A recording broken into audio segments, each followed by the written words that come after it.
Hello and welcome. My name is Amit and you are watching Wrestle Alive.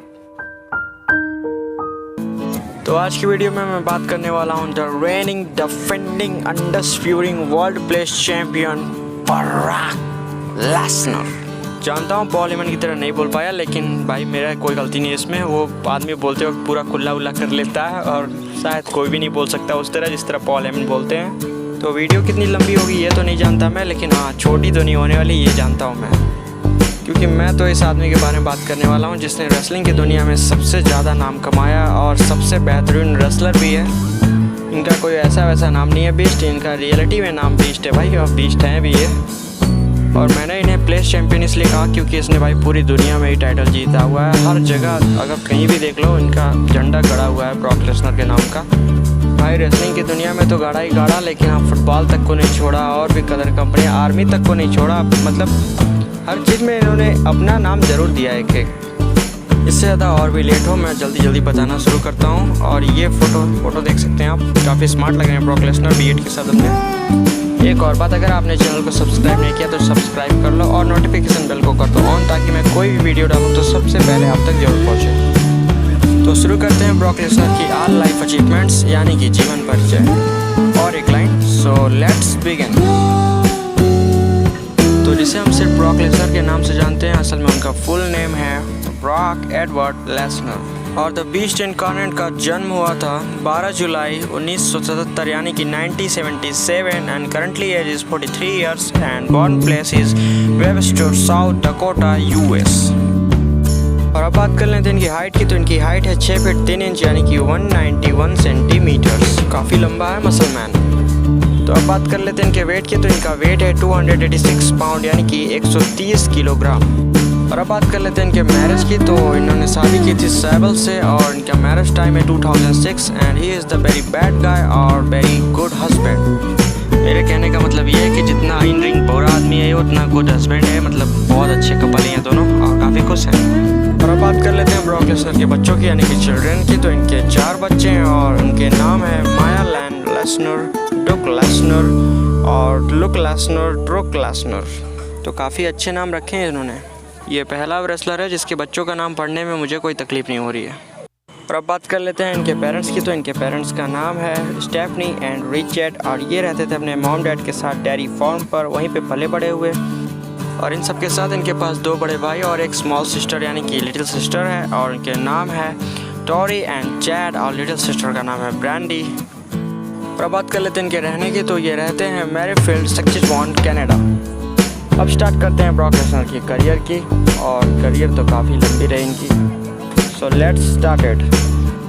So the beast incarnate Brock Lesnar ने अपने 17 साल की उम्र में ही army national guard के लिए काम किया और उन्होंने कुछ टाइम के लिए किसी निर्माण कंपनी के लिए काम भी किया था। और finally the beast incarnate Brock Lesnar ने डेब्यू किया WWE में 18 मार्च सन 2002 को।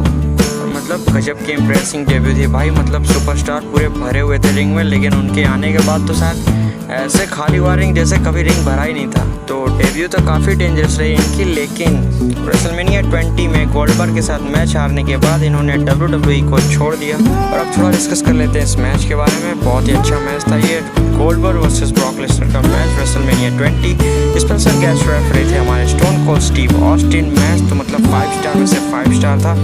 दोनों सुपरस्टार मतलब तगड़े है ही हैं, लेकिन फाइनली मैच में जीत जाते हैं हमारे गोल्डबर्ग और ब्रॉक लेसनर उसी टाइम छोड़ देते हैं WWE को।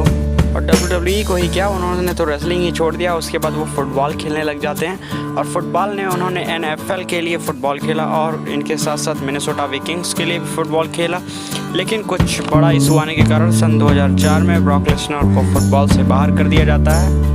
चलो बाहर किया तो किया, लेकिन किसकी हिम्मत हुई इनको बाहर करने की भाई। इतना डेंजरस देखने में, इतनी खतरनाक बॉडी और चेहरा तो तेंदुए से कम नहीं इनका। मतलब किसी को मारने पे आ जाता है बंदा ना, तो मैंने किसी को देखा नहीं है WWE में इतना खतरनाक पीटते हुए। और पीटने से याद आया भाई क्या पीटा था इन्होंने सेथ रॉलिंस को, मतलब मज़ा सा आ गया। मैंने तो फ्रिज की बोतल खोली और अब गटागट पी गया मैं। मतलब उतना तेज मैंने कभी फ्रिज की बोतल पी नहीं है। लेकिन बस एक बात पता नहीं चली उस दिन कि ब्रॉक लेसनर सेथ रॉलिंस की हड्डियाँ तोड़ना चाहते थे और चेयर। चलो हड्डी तो नहीं टूटी, लेकिन उन्होंने मुंह से पान जरूर थकवा दिया था। सॉरी पान नहीं, खून थकवा दिया था। हटिंग के किस्से सुनाऊंगा मैं, लेकिन इससे पहले इनके करियर के बारे में बता दूं, यानी कि अचीवमेंट्स। तो वीडियो को कंटिन्यू करते हैं। तो सन 2004 में फुटबॉल छोड़ने के बाद ब्रॉक लेसनर ने रेसलिंग में वापसी की और उन्होंने साइन किया NJPW यानी कि न्यू जापान प्रो रेसलिंग। और ये जो आपको दिख रहे हैं सामने वो है हमारे द आर्टिस्ट शिंसुके नाकामुरा। और डेब्यू काफ़ी अच्छी रही क्योंकि इन्होंने अपने डेब्यू मैच में ही यानी कि फर्स्ट मैच में ही IWGP हैवीवेट चैंपियनशिप अपने नाम कर लिया। और उन्होंने सिर्फ 1 साल में ही न्यू जापान प्रो रेसलिंग को छोड़ दिया और उन्होंने ज्वाइन किया यानी कि डेब्यू किया मिक्स मार्शल आर्ट यानी कि MMA में। और उन्होंने अपना डेब्यू मैच जीत लिया अगेंस्ट मीन सू किम। क्या घटिया और अजीब नाम है, मतलब ऐसा तो कोई गाड़ी मॉडल का नाम नहीं रखता। और इसके बाद ब्रॉक लेसनर सन 2007 में बने UFC चैम्पियन यानी कि अल्टीमेट फाइटिंग चैम्पियन।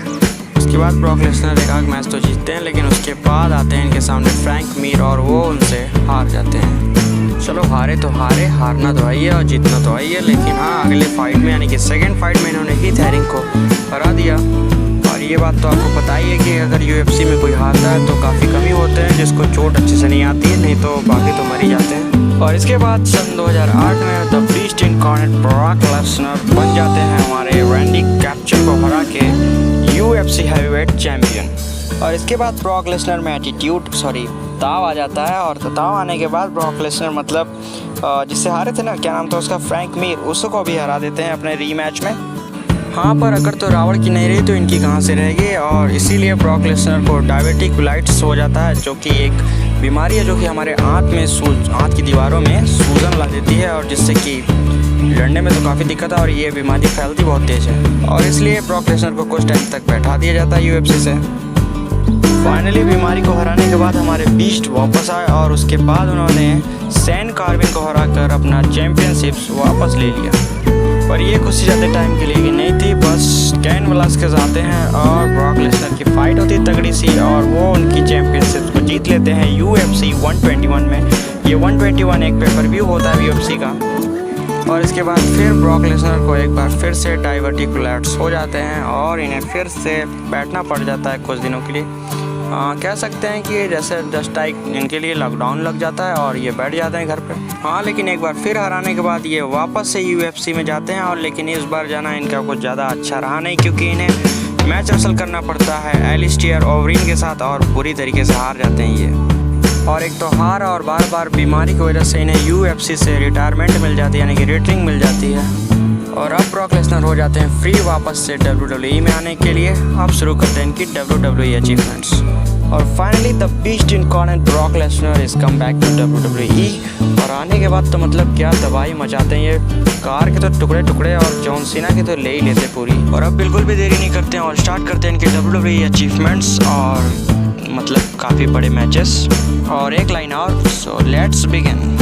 तो शुरुआत कर लेते हैं इस मैच से जो आपके स्क्रीन पे शो कर रहा है। ये मैच था समर स्लैम सन 2002 में और क्या धांसू मैच था भाई, WWE अनडिस्प्यूटेड चैंपियनशिप के लिए था। और क्या ब्रॉक लेसनर ने F5 लगाई, 1 2 3, now become the champion Brock Lesnar. और तेरी क्या सेफ है इनके, मतलब चैंपियनशिप इन्हीं पे अच्छी लगती है। सॉरी, मैं रॉक की बेइज्जती नहीं कर रहा हूँ। और इसके बाद beast incarnate WWE king of the ring जीते जून 23, 2002।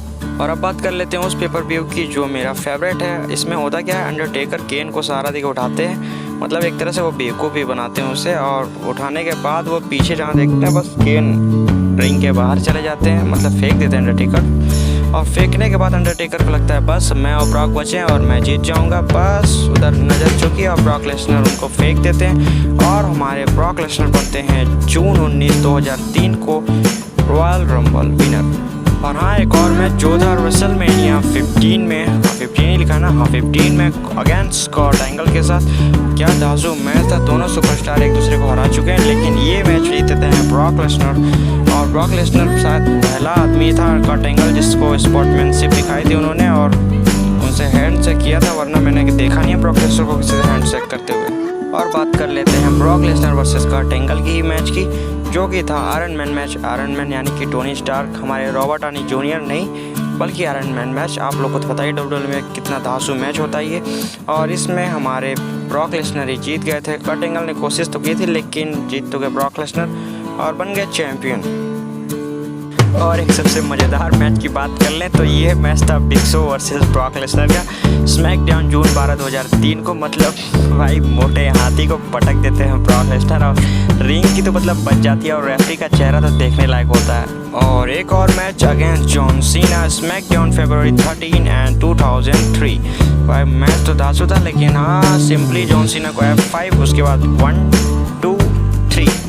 अब बात कर लेते हैं ब्रॉक लेसनर वर्सेस स्टेटमैन, यानी कि वो वाला मैच नहीं जो 21 स्ट्रीक टूटा था। पहले लोकल मैच की बात कर लें, नो मर्सी में हुआ था अक्टूबर 20 2002 को और सिंपली ब्रॉक लेसनर नहीं बल्कि मेहनत से ही जीत गए थे। लेकिन और अब फाइनली बात कर लेते हैं इनके ओरिजिनल मैच की, यानी कि 21 ब्रेक स्ट्रीक। तो अंडरटेकर वर्सेस ब्रॉक लेसनर का मैच हुआ था रेसलमेनिया 30 में और मैच की तो क्या बोले, मतलब सबसे डेंजरस मैचों में से एक था ये और कोई हार मानने को तैयार नहीं। बस 3rd of 5 में ब्रॉक लेसनर हरा ही देते हैं उनको फाइनली। और उसके बाद जो मज़ा आता है बॉल है, ये मगरमच्छ ने मुंह खोल दिया। मतलब अरे भाई जैसा लग रहा था 1000 या करोड़ की लॉटरी लगे इनको। मतलब अजीब सा, ये देखिए सर पे हाथ और तेरी की बाल नहीं है इनके, रो रहे हैं। हालांकि मुझे इनको देख के हंसी आ गई लेकिन पब्लिक का रिएक्शन बहुत खतरनाक था। मतलब छोटे बच्चे बड़े बूढ़े और ये वेस्ट इंडीज़ वाला भी, इसको तो जानते ही आप लोग सब, मतलब हर किसी का मुंह खुल गया था, मतलब उस काम के लिए नहीं और रोने के लिए। तब अजीब सा रिएक्शन था पब्लिक को, आप स्क्रीन पे देख सकते हैं। मतलब सर पे हाथ तो सभी ने रख दिया था, भाई ये हुआ क्या, कैसे स्ट्रीक टूटी। बस इन्हीं का मुंह खुला हुआ था हंसी के मारे, हंसी तो रुके ही रही थी इनकी। पब्लिक तो बेचारी रोते रोते घर गई थी बिल्कुल। मतलब ऐसा कुछ देख लिया था उन्होंने तो जैसे दिन में भूत का नंगा नाच देख लिया हो। मतलब सॉरी ये गजब सब कुछ मुँह से निकल गया। सब लोग काफ़ी उदास थे, काफ़ी मैं खुद उदास था। उस दिन मैंने फिर नहीं पी थी क्योंकि बेचारा की स्ट्रीक टूट गई थी। और ये मैच ब्रॉक लेसनर के करियर के सबसे बड़े मैचेस में से एक है। और अब आ जाते हैं हम सन 2014 में और समर स्लैम में John Cena versus Brock Lesnar के मैच में। मैच काफ़ी अच्छा था, मतलब जॉन सीना का था तो अच्छा ही होगा ब्रॉक लेसनर का। काफ़ी हाथ पैर मारते हैं जॉन सीना लेकिन हासिल तो कुछ होने वाला था नहीं। ब्रॉक लेसनर सिंपली F5 लगाते हैं और 1 2 3 and now become the WWE World Heavyweight Champion, the Beast Incarnate Brock Lesnar। और अब बात कर लेते हैं उस मैच की जिसमें ब्रॉक लेसनर को हरा ही दिया था अंडरटेकर ने। मतलब दोनों लोग एक दूसरे का सबमिशन लगाते हैं लेकिन ब्रॉक लेसनर सबमिशन लगाते हैं जब अचानक से घंटी बज जाती है और रेफरी कहते हैं मैंने एक भी काउंट नहीं किया और तुमने कैसे मार दिया। और इसी तरह बस ब्रॉक लेसनर को लगता है वो जीत गए, बस खड़े होते हैं और लोबलो उसके बाद ब्रॉक लेसनर को पकड़ लेते हैं अपने सबमिशन होल्ड में। उसके बाद 1 2 3 खत्म। और अब बात करते हैं मेरे सबसे पसंदीदा मैच जो था Brock Lesnar versus Roman Reigns WrestleMania 31 को। मतलब क्या फाड़ू मैच था। ब्रॉक लेसनर F5 दिए जाते हैं लेकिन रोमन रेंस तो भाई हंस के टाल देते हैं उसे। और मैच में तो क्या, प्लीज़ ब्रॉक लेसनर का आँख देखिए, इस समय मैं जूम करता हूँ वीडियो को, जूम हो जाए भाई, देखो ओ तेरी की क्या आँखें। मतलब और हाँ सबसे ज़्यादा मज़ा आता है तब जब सेथ रॉलिंस आते हैं। मतलब ऐसे भागते हुए आते हैं ना जैसे उनको करोड़ों रुपए का नुकसान होने वाला है। इसे भागते दौड़ के और आते हैं तुरंत रेफरी के मुंह पर देते हैं अपना मनी इन द बैंक और तुरंत ट्रिपल थ्रेट मैच होता है और तुरंत ब्रॉक लेसनर उठा भी लेते हैं। इसके बाद रोमन रेंस चूतियाई करते हैं आके और स्पेयर लगा देते हैं ब्रॉक लेसनर को। उसके बाद खाते हैं उनका स्टॉर्म और उसके बाद 1 2 3 9 बिकम, अरे भाई साहब चैंपियन सेथ रॉलिंस। मतलब मुंह देखिए इनका किस तरह का चैंपियन। और यहाँ सेथ रॉलिंस ने 31 रेसलमेनिया में कैस इन करके हिस्ट्री क्रिएट कर दिया मनी इन द बैंक के हिस्ट्री में। ये WWE के top 10 money in the bank cash in में नंबर 1 पे आता है ये कैस इन।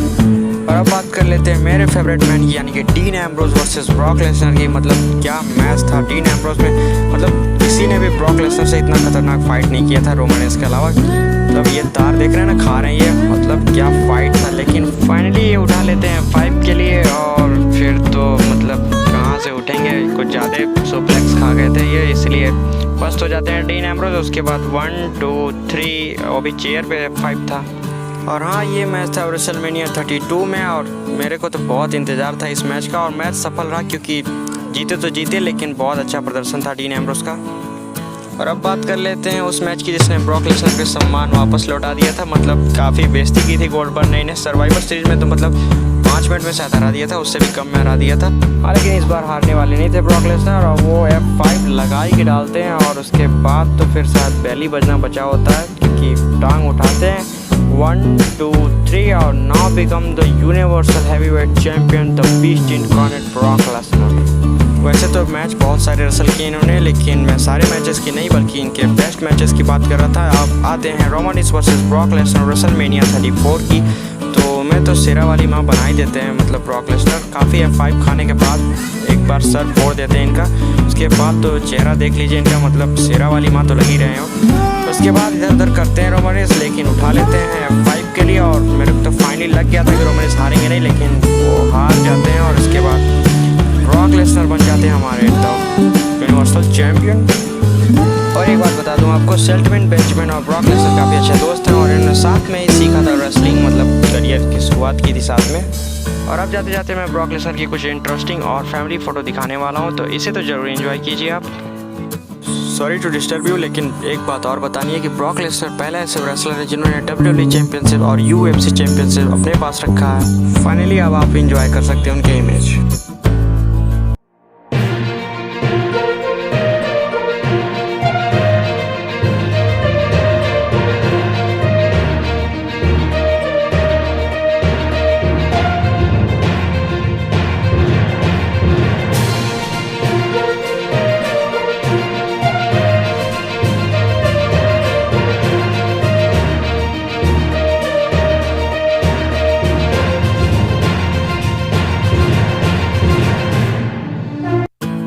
ओके गाइस, अगर आपने चैनल सब्सक्राइब नहीं किया तो जल्दी से सब्सक्राइब कर लीजिए और नोटिफिकेशन बेल को कर दीजिए ऑन। अगर ये वाली वीडियो अच्छी लगी तो लाइक के बिना तो कहीं मत जाइएगा, और कमेंट सेक्शन तो पूरा आपका है, उसे भरना आपकी जिम्मेदारी है। और okay guys, see you then later my next video.